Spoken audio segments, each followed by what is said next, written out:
Antes de mais, é uma honra ter aqui no Caminhos Metálicos o Tom Gabriel Fischer, dos Triptykon. Eles estarão no Vagos Metal Fest na próxima edição, no último dia, tocando temas dos Celtic Frost. Vamos começar então a entrevista, já sabem, em inglês, e depois as legendas vão aparecer. I was introducing the show, introducing what we're talking about now. First of all, Tom, it's an honor to have you here. Why did you decide to play Celtic Frost songs with Triptykon?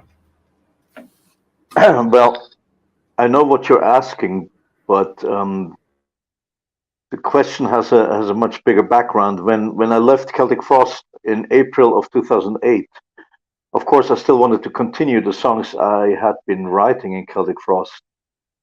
All of those songs are quite important to me. They're part of my life, and a lot of those songs are connected to very special memories and emotions to me.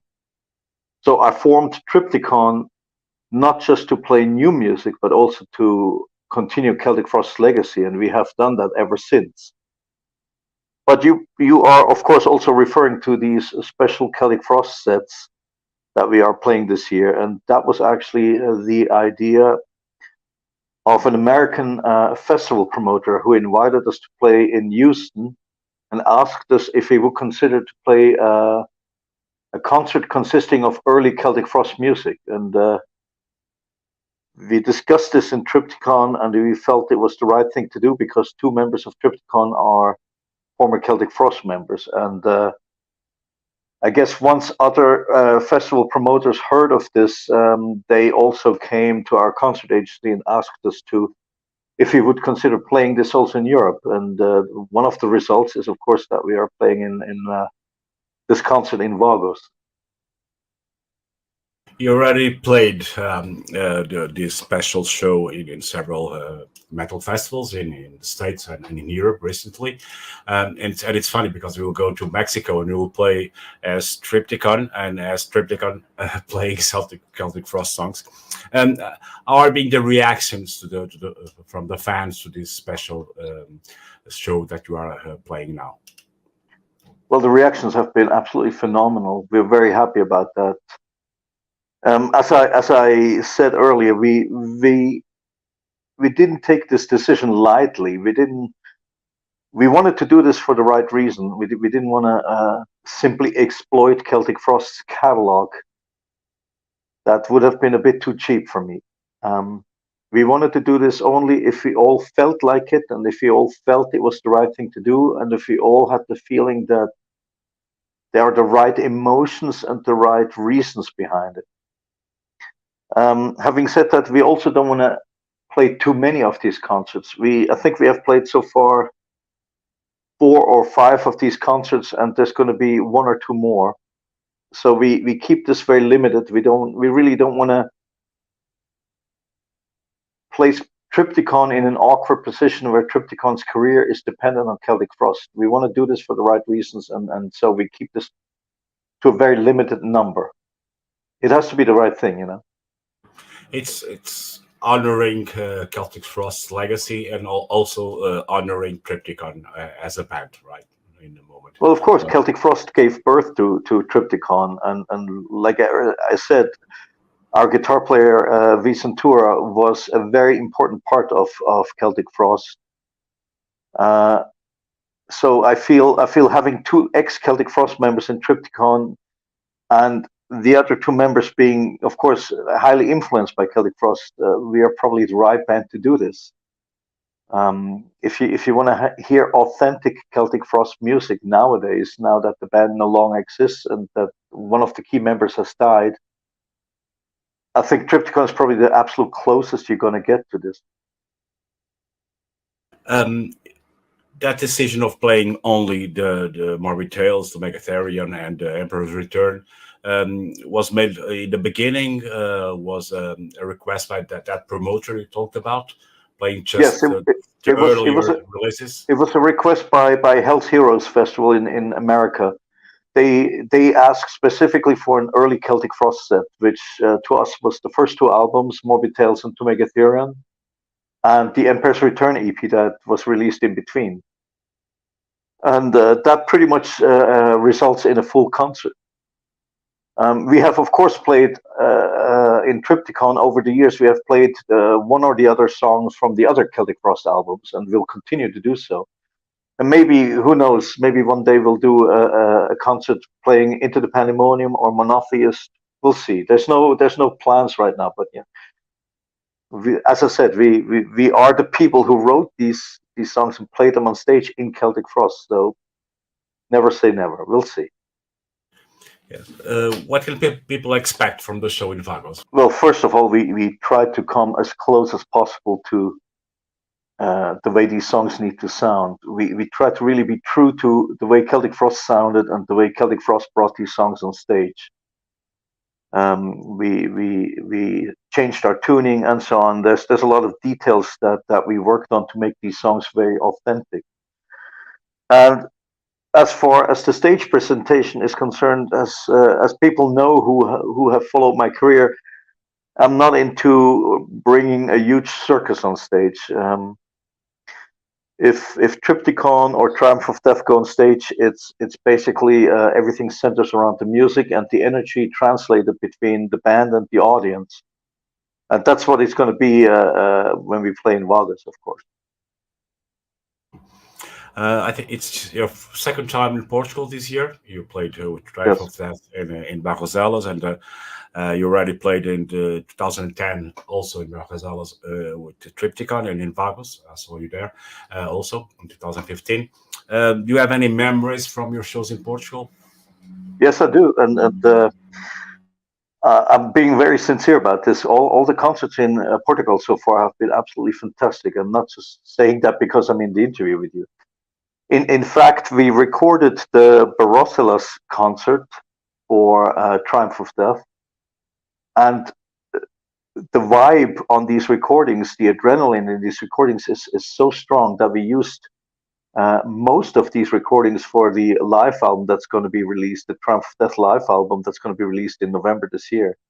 The recordings and the audience and so on were absolutely amazing. And even though the recordings were not as perfect sound-wise as they could have been, there was some technical difficulties.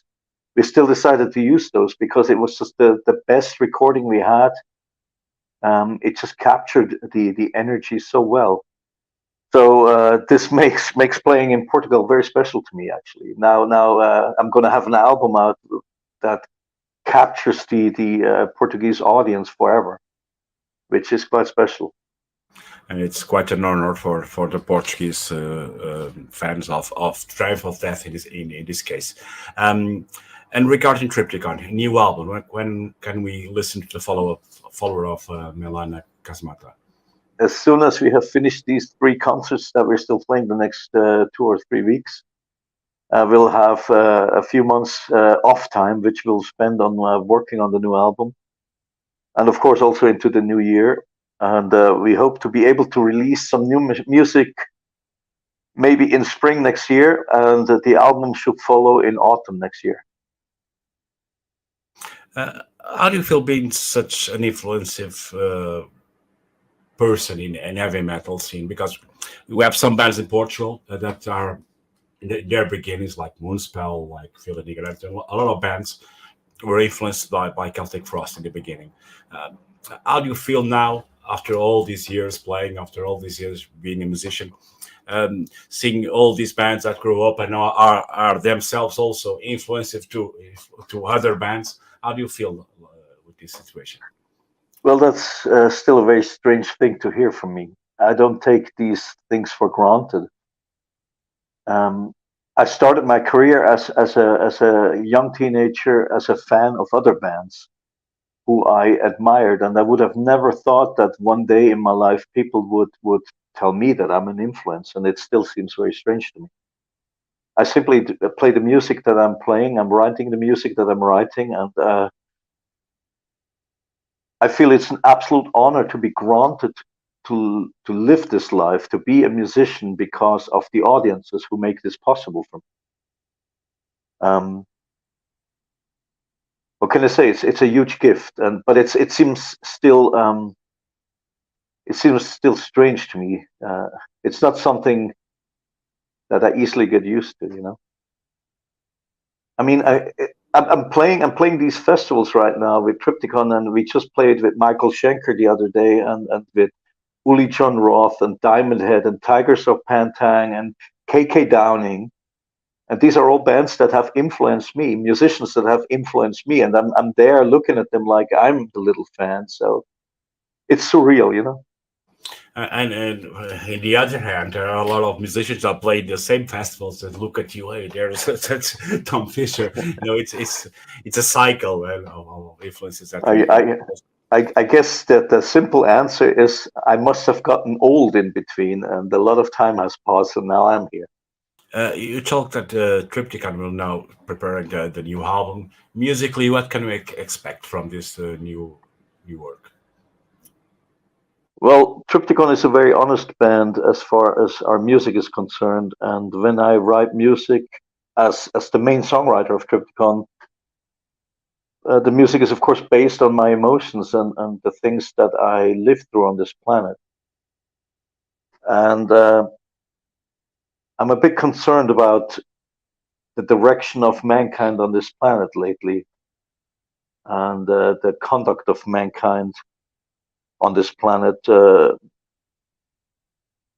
Humans towards humans, humans towards animals, humans towards nature. These are all things that concern me and trouble me a little bit. And I think the album will be accordingly rather dark. I think it will be a melodic album, but there will be a lot of darkness on it. What message you want to leave to your Portuguese fans, that for those who are still not sure if they will go or not to the Vagos Metal Festival? Well, that's a very difficult question to answer. I'm not an advertiser. The prime message that I have is that I'm hugely grateful that somebody like me, who started with a little Swiss band in a little Swiss village, is even invited repeatedly to Portugal and play in front of these amazing audiences. That's an amazing honor, something that I would have never expected. And as far as what the fans can expect, I think we will just give them a lot of energy, a lot of positive feelings, a lot of adrenaline, without any nonsense on stage.